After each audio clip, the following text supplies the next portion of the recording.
Just because something's an 8 cap doesn't mean it's a great deal. Just to give you some reference, one of the groups I work with, they found a mobile home park in upstate New York. It was a 14 cap and they could not sell it just because I just literally had a friend of mine call me up and go, hey, I'm thinking about buying I want to get an office, just like you were saying, I want to buy an office building. And then I was like, okay, what were you looking at? He's like, I'm actually looking at this office condo. I'm like, honestly, just my personal opinion, never, ever, ever buy an office condo. It is the least desirable version of office. I would rather you buy an office building, for the love of God, right? I'd rather you buy a 1,600 square foot office building that is 100% yours versus buying a condo out parcel inside of a larger building. Okay. You know what I mean? Especially for appreciation, things like that, and being able to change it and do what you like. Because now it's you literally, it's a worse lease. That's the way I see that. If you want to buy an office building, as much as I don't like office right now and I don't think it's a great investment, I would still support that 100 times more than an office condo. Run it up. All right, guys. Well, listen, I want to dive in. I want to make sure you guys get as much value as possible in our time here. So first things first is generation of leads, right? I don't care if you, and by the way, this is not commercial related. This is just in general. You're prospecting, you're warm calling, you're trying to get referrals, you're doing mailers, you're doing marketing. I don't care what it is, you're generating opportunities. You call up or you somehow get a lead, someone who would like to sell for any fair and reasonable price. Even let's just say residential for a moment. What do you do with it? You generated a lead. Now what? Put them on a follow-up thing. I mean, it depends, whatever it is. I think we, in commercial, what we've been doing the last couple of weeks, if somebody says, oh, yeah, we got some interest, we'll write up a bullshit LOI, kind of get their buy. And let me clarify, it's never bullshit. Right. Okay. But yeah, you just try to get as much information, and we immediately text them. We do a follow-up email with, an LOI, or, when we do some of the wholesaling, we'll send a market valuation with some comps, like residential stuff. So what I'm saying, this process that we're talking about, I literally just want you to think about it is I've taken that same model, because again, I've done over 100 wholesale deals, over 100 flips, and several hundred broker deals off market. It's the same process. It doesn't change whether it's a commercial deal, it's a fucking business, or it's a house. The process essentially is the same. You've generated a lead. We now need to evaluate the situation, right? We've got all the information. We now need to evaluate this situation based on the motivation of the seller. Where are they at mentally, price-wise, and how soon do they want to transact? And then we need to present an offer to this individual at something that makes us money. So it's okay, if that is the case, then the missing gaps are, let's find out what those gaps are, right? So it sounds like part of it could be evaluating, right? Because, I was actually just talking to somebody else in the training or in a call just like this, on a one-on-one call. And it's okay, we break this down. It's we go from lead to evaluate. That is next step. We've got all information on the lead. Let's evaluate. Okay, well, the quickest, easiest, simplest way when it comes to commercial is understanding a baseline. Let's say you're just doing multifamily, which it sounds like you are. You need to have just a quick mental baseline of an offer gauge. Let me explain what I mean by this. If your market trades at an 8 cap, let's just say that right now, let's just say it's a little bit of an outskirts area. If downtown Boston trades at a 6, as an example, the major metros trade at 6s, maybe an outskirts area where you live, maybe is a 7, maybe it's an 8, maybe it's a 12. I don't know, right? Obviously we would do some digging, right? Once you have a gauge of a baseline, okay, market value is this cap rate roughly. And by the way, no matter what it says, I would go a point above. So if you're it looks like it's a 7, go 8, right? I want to make this a no-brainer sale for somebody to make money. And then the other half of it is also basis, okay? Because it's also still in the evaluation part, which is cap rate and basis, which is price per unit when it's multifamily. What is a rough price per unit? Intrinsically, if I can get a deal at this price per unit and this cap rate, it's a deal. I don't need to think about much, right? Right. These are 2 quick check boxes. Is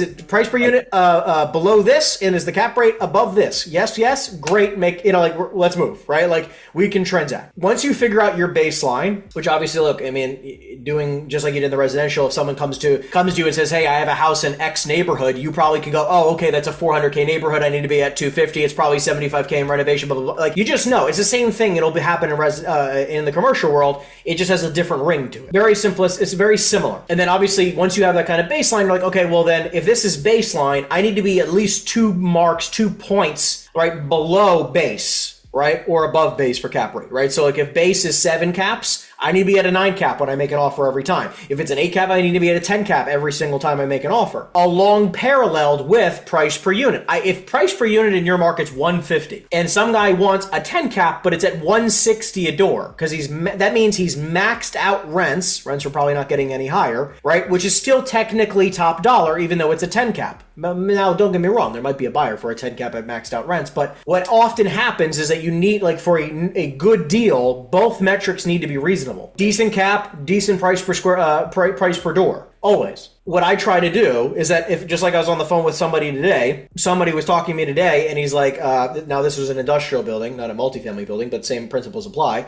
We were on the phone. He goes, yeah, I mean, look, I don't really want to sell it. It makes me great money, but I'm open to hearing an offer. Great. Music to my ears. No problem. Sounds like every single person under the sun, especially in commercial, right? In residential, when they live there, it's a little bit more like, I don't want to move. Yeah, we were talking about that. But in commercial, it's more like, look, if I get the right price, thanks, have a nice day. In this turn, he gave me all the rents over the phone. He's like, okay, one's 6,000, one's 7,200, one's 4,200, one's 5K. I'm calculating it in my head. I'm writing it on my notepad. It's $22,000 or so a month. Times 12 is about $264 a year. I immediately, and now I'm on the phone with the guy and I'm doing the calculations and I'm like, okay, well, times 0.6, right? So a 40% expense ratio roughly is a good ballpark for you guys. So then 264 times 0.6 is 158 grand, okay? You're just doing the same calculations. 158. Call it about now I'm going to be a little bit more conservative. Just say rounding. Maybe it's around $1.50. Okay, I'm rounding down a little bit. Whatever number I ever get, I typically will round down. And then I'll divide that into a 9% cap rate because I think I could probably sell something reasonably on the market for a 7. So I immediately offer the guy, I mean, this is roughly the calculation. I got 1.7 million, right? 1.6 and change. So I offer the guy somewhere around there. So I offer him roughly that number. Now, I'm on the phone with the guy, and within 30 seconds of being on the phone gathering the information, I already made him an offer. Yeah. Now, he's like, oh, why would I ever take an offer like that? I just got an offer from my neighbor for $3 million. I'm like, okay, I can respect that. I mean, can I ask you why you declined it? It's like, well, it's not in writing yet, but I'm waiting on it, right? Like, and all of a sudden we start digging into this deal. But here's the thing. He's thinking $3 million because of his neighbor. If he's anywhere near $3 million, I'm at half that. I'm not transacting with this guy. There is no money to be made. And if you do some quick math, 150 divided into 3 million, which he said it was above 3 million. Just to give you some reference, it's a 5 cap, right? It comes to around a 5% return on investment, which is horrible. No one's buying that right now, unless it's like, a 400,000 square foot, gorgeous brand new construction apartment complex, or 400,000 square foot industrial building or 400 unit apartment building that Blackstone's buying, right? Like, and they're barely buying 5 caps, right? So like, we're definitely not transacting on this type of deal. But like, this is the type of mental math and it's slightly different lingo, but it's the same process. Yeah, I get it. And obviously, as you start you get more leads, we can come onto the training. You say, hey, this is the deal. What, how do I look at it? I'm looking at it like this. Is there anything I'm missing? Yeah, no, I love it. That's what we need, man. Right. So and then so for simplicity on a call, obviously different things. Like I say, I've done some multifamily LOI and kind of gone off comps and price per unit. Can we just use a cap rate on every asset, or do you get sort of found out on some assets? Okay, so the short answer is kind of, because again, basis plays a role. Where like you can't just like I was saying before. Like I was saying before, like just because something's an 8 cap doesn't mean it's a great deal.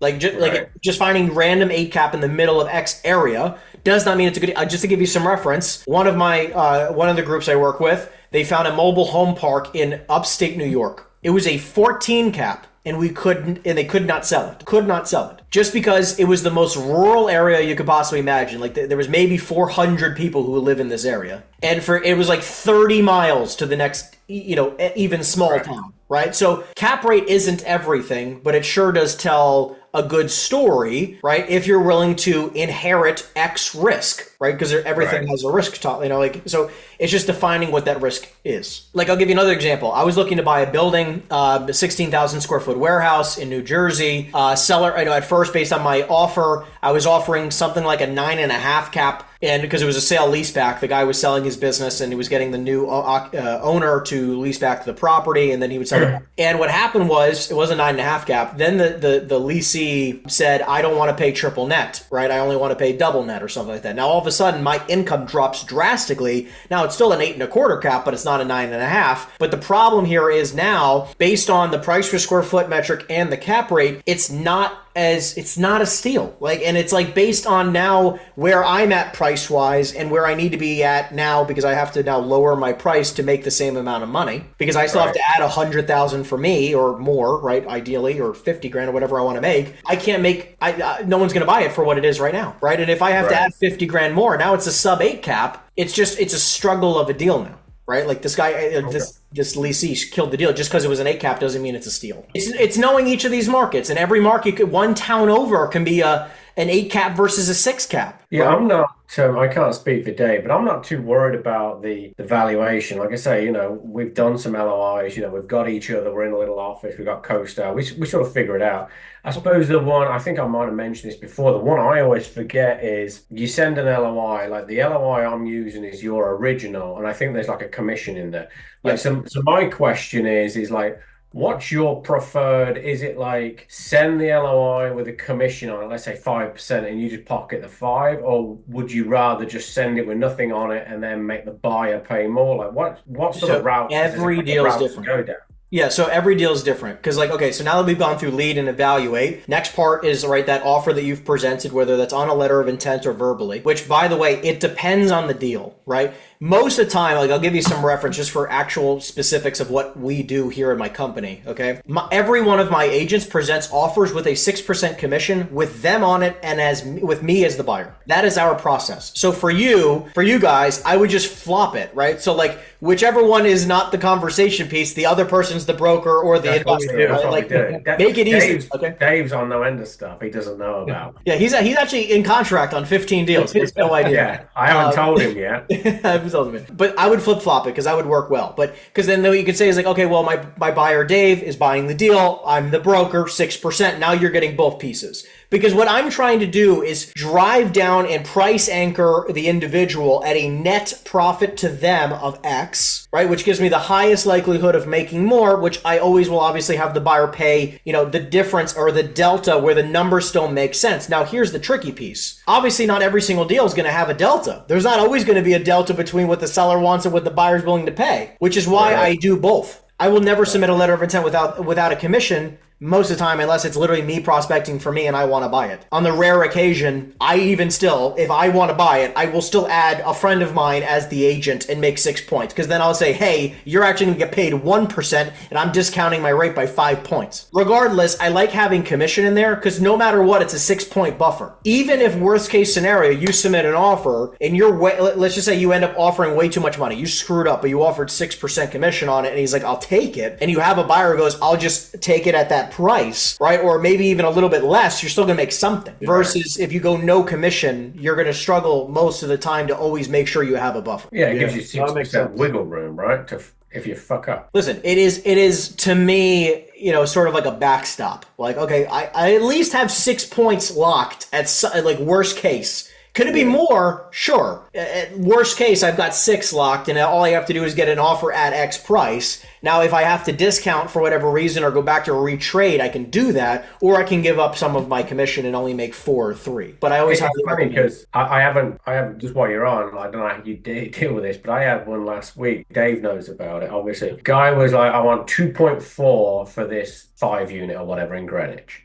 Okay. And I offered the LOI was 1.9. Then I followed up and I was like, look, I can only get my guy to 2.1. And he was like, all right, write it up again, let me have a look at it. So I sent it for 2.1 and had a 5% commission in. So he texts back and he's like, if I'm paying you 5%, I want 2.4, which is that makes no sense, because even if he paid mine, my commission's only 100 grand. He should have said 2.2, but it's just again, I don't know whether the guy's serious, but it's just as soon as he saw my commission, he added on $300,000 in price. It's weird. This is why when I speak to individuals, you want to get in a lot of this kind of negotiating pieces should be done over the phone. Because if someone ever says to me, hey, you I said 2.1, I don't if I have to pay your commission, I want 2.4. Now based on this conversation, obviously you can be well, just to be blunt, we're only talking about 105 grand, not 300 grand. But if we just take a step back, John the seller, and just for a moment, and you say, hey, I want it. So just to be clear, you would accept this offer if it was 0 commission, correct? Yes. Right. Okay. So then just so I understand, as long as you net 2.1 million, my commission can be anything. It could be 5 grand, 25 grand, it could be 250 grand. It shouldn't matter because you want 2.1 million, correct? Yes. Okay, great.